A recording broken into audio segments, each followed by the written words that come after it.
What I recall about the day I was told was totally stunned.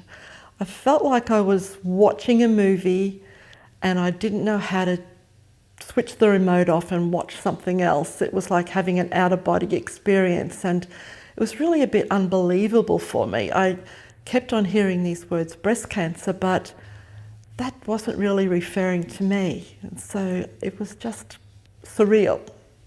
I wished I'd known from the very outset that I was going to be okay, because like everybody, when they hear that word cancer, instead of thinking about what I could do and being optimistic, I thought I was going to die.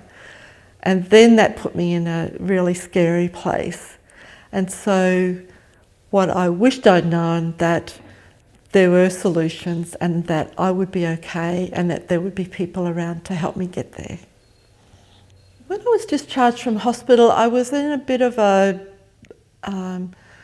numbness, I suppose would be a really good word to say. Just, I didn't really know what to do next. I was waiting for my next treatment and to recover from my surgery. So I was really just trying to have a normal life with my children and my husband. When I looked in the mirror for the first time, I guess I just felt disappointed.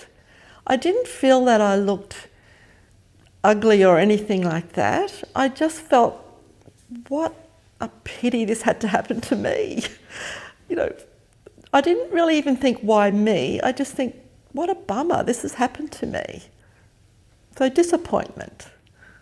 So the side effects I experienced during my treatment, bearing in mind I was 32 years old and premenopausal, the chemotherapy put me into menopause. And so that, at the time, ignorance is bliss, but I knew that that wasn't a good feeling either. And I was dealing with all those menopausal symptoms. Really, that's the biggest thing for me. Having the chemotherapy, it wasn't a fabulous experience for me. There weren't so many anti-nausea drugs available at the time, and so I didn't have a great time, but I got through it. I didn't really understand what I was dealing with, but that's what I know now is what I was dealing with. What I tried to do to relax and recover was, I love shopping, so I did that. And the other thing I did was to swim. So I took up swimming because there weren't any specialist lymphedema practitioners or physiotherapists around at the time.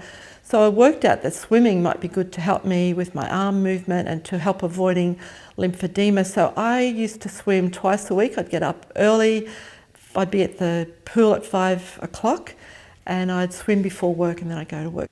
Nobody really talked to me very much about what emotional supports or physical supports were around.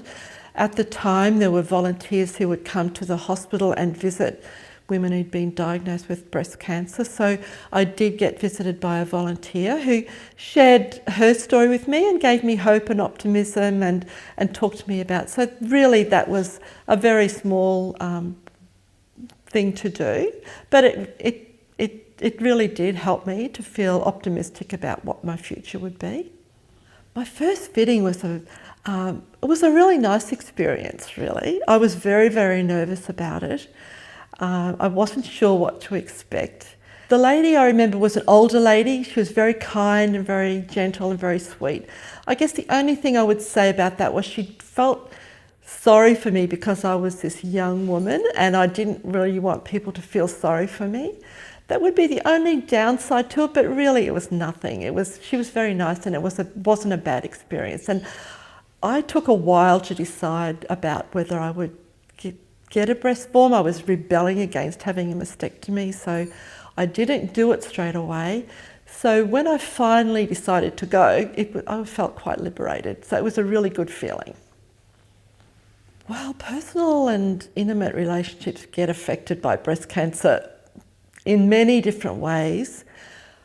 Not dramatically for me, I don't remember, but because of the menopausal symptoms, again, I say ignorance is bliss, and at the time I just knew that I was a busy mother, had just finished chemotherapy, trying to work. And so some of those intimacy things were things that I didn't really know how to deal with and try and fit into my life. So they affected me a lot. And I started asking a lot of questions about that. And at the time, people didn't know very much about young women and breast cancer and all of those things. So it's really what led me into being involved in advocacy and that sort of thing for women with breast cancer. So at the time, I was dealing with them, but I didn't know what to do.